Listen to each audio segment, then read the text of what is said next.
All right. Well, hi everybody. My name is Seth Bollinger, and I'm the fourth generation here at Meadow Spring Farm, and I'm kind of your host for today, the Cabin Corner virtual event. So we're at Meadow Spring Farm, and earlier you got to see a calf being born, which is pretty awesome and was very fun to see. But now we're gonna sit back and talk with the farmers here at Meadow Spring Farm, which is my dad and my grandfather. So I'm gonna have them introduce themselves, and then we'll talk about the history of the farm, and then get into some of your questions that you had on the live stream earlier. Dad, you want to introduce yourself a little bit? Sure.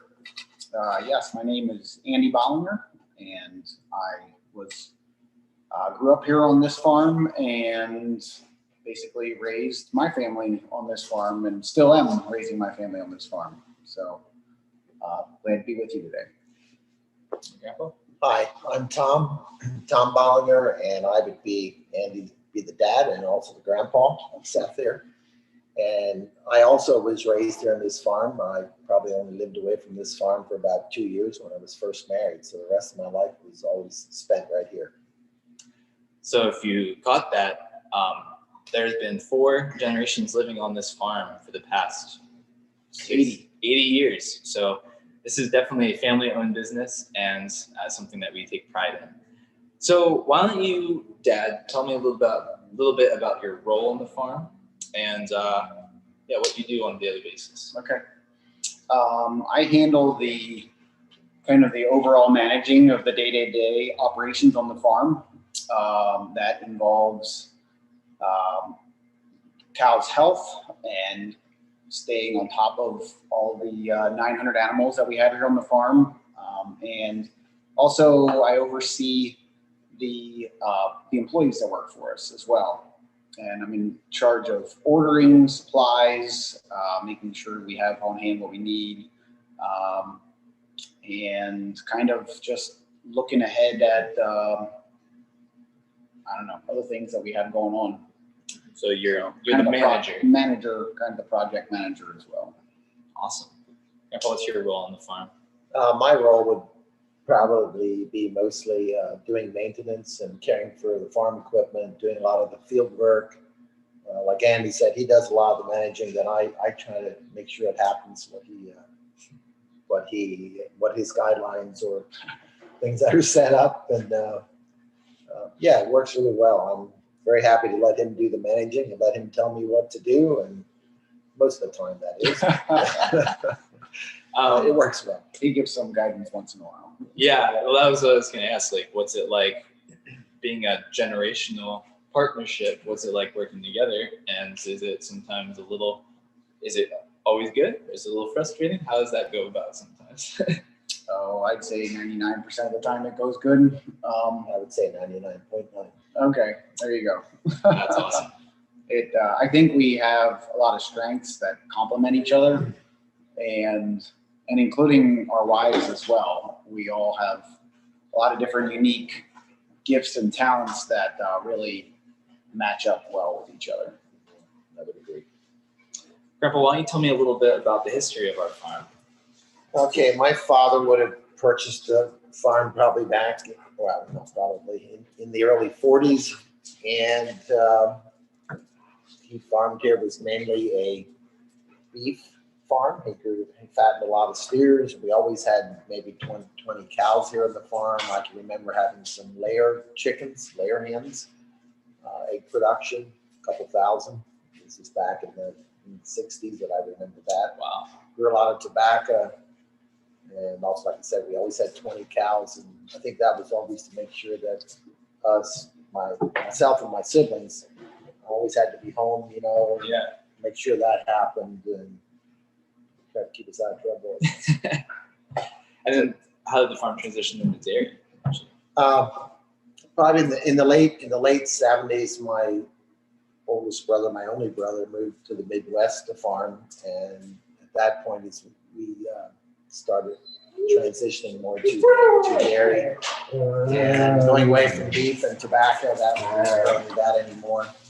And then I went into partnership in the 80s with him, the Meadow Spring Farm Partnership. and that's been on from there. And so Andy came along, and then I guess my dad turned over a portion of his partnership to Andy, and that's how that eventually transitioned to Andy. And now I'm doing the same. I'm turning more over to him all the time as far as ownership. Cool. And then when you joined the farm, Dad, I mean, that's around the 90s. And so when did you know that you wanted to go into farming? Well, I was a unique child who knew probably from the age of 3 that he wanted to go into farming. It's just something I always wanted to do. And I went to school. After graduating from high school, I completed a 1-year dairy management course and came back to the farm. And we grew the farm from that point as well. Mm-hmm. At that time, we were probably milking about 150 cows. Mm-hmm. And we've grown to the slightly over 400 that we're at today. Yeah, so I mean, speaking of 400, obviously, if you heard, we're milking 400 cows on Meadow Spring Farm.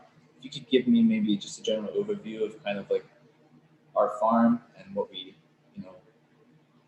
the facts and figures about Meadow Spring Farm a little bit. Well, like I said, we're milking a little over 400 cows. We deliver a tractor trailer load of milk to Clover Farms in Reading every 40 hours. That's slightly less than every 2 days. And that is around 6,000 gallons of milk that we take there. We raise all of the female babies to be our future milk givers. So that's where the other roughly 500 animals comes from, is those young babies. And we also grow all the feed for all those animals as well. So we farm close to 700 acres, and all of that feed that we get from those acres is used to feed our cows. Only on a really plentiful year would we have some crops to sell. Wow. So if that sounds like a lot, it is, but we do our best to manage it. That does as well. When you realize that a mature cow can eat up to 100 pounds of feed in a day, you start doing the math of how many tons of feed it takes to feed a cow during her lifetime, from being a baby on up to being an adult. Yeah. In the adult years, of course, when they eat the most, when they're milk production. Yeah. So we would mostly grow, the crops we would grow would be corn, alfalfa, rye. We grow a little wheat, and occasionally some soybeans. And all of those would be feeds that go into feeding a cow. And all of the things that you're hearing here are going to be further explained in a few videos that are going to be published on YouTube and Facebook in the coming hours. So at 12, you can hear about sustainability and what we do on Meadow Spring Farm to keep to care for the environment and do sustainable practices. At 2, you're going to hear about what happens to milk after it leaves the farm. So you're going to see the journey of milk, like we were talking about. We take tractor trailer loads of milk to the milk processing plant, which we do Clover Farms Dairy in Reading, PA. And then at 3 p.m. you'll hear about what cows eat. That just kind of describes some of that. So make sure you stay tuned for those videos when they premiere. I think we're going to transition to some questions about the calvings that we just saw today, and hopefully we see 1 or 2 more today. So a few questions that you guys asked from YouTube and Facebook, we're going to talk about. So I think the first thing that's kind of interesting is, we just saw a calf be born. What happens next after that, then? Okay. As far as like colostrum or how you get fed, yeah. So we will move that mother of the baby of what's his name? Prince Henry. Prince Henry.